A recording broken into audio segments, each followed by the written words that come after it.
आज हम एक सवाल पर चर्चा करेंगे जिसने वैज्ञानिकों, दार्शनिकों और आध्यात्मिक गुरुओं को हमेशा हैरान किया है। क्या ब्रह्मांड एक जीवित प्राणी है?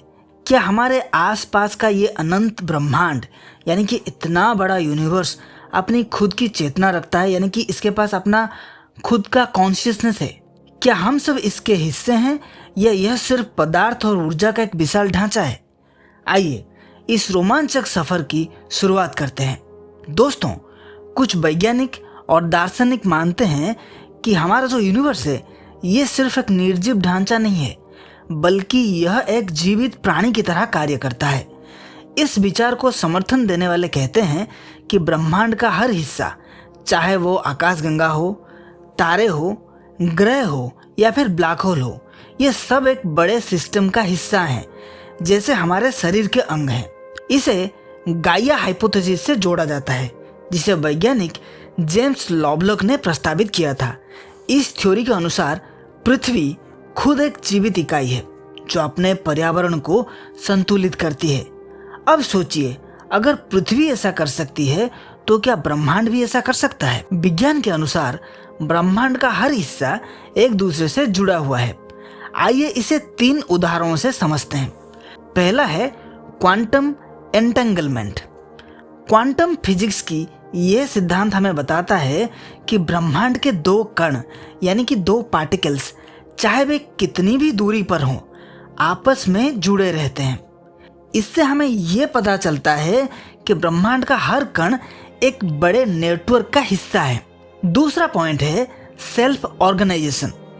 तारे, ग्रह और आकाशगंगाएं स्वाभाविक रूप से एक विशेष क्रम में व्यवस्थित होती हैं, जैसे हमारे शरीर में कोशिकाएं होती हैं। क्या यह किसी जीवित सिस्टम की निशानी हो सकती है?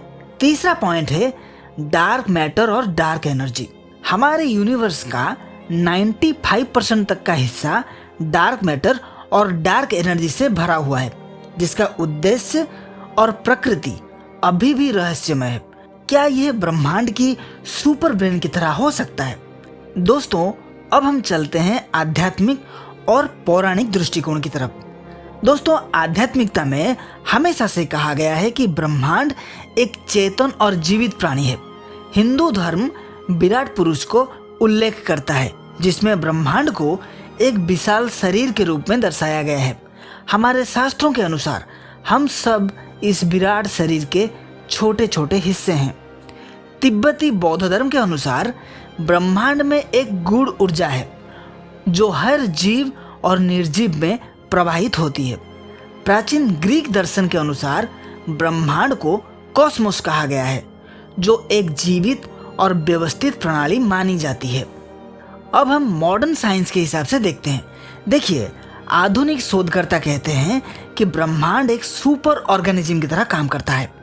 कुछ वैज्ञानिक मानते हैं कि ब्रह्मांड की चेतना हो सकती है। उनका तर्क यह है कि जैसे हमारे दिमाग में न्यूरॉन्स का एक नेटवर्क बनता है, वैसे ही आकाशगंगाओं के बीच का कनेक्शन ब्रह्मांड का दिमाग हो सकता है।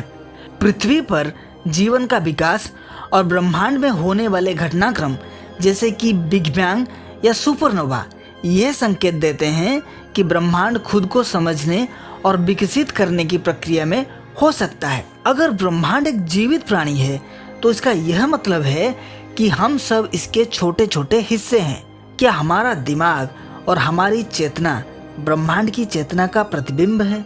यानी कि जो यूनिवर्सल कॉन्शियसनेस है, क्या हमारे अंदर जो कॉन्शियसनेस है, क्या वो उसका एक रिफ्लेक्शन है? क्या हम ब्रह्मांड के सेल्स की तरह हैं जो उसे जीवित रखते हैं? यह सोच हमारे अस्तित्व को एक नए नजरिए से देखने पर मजबूर करती है। तो दोस्तों, ये था ब्रह्मांड के जीवित प्राणी होने की थ्योरी का विश्लेषण। आपका क्या मानना है?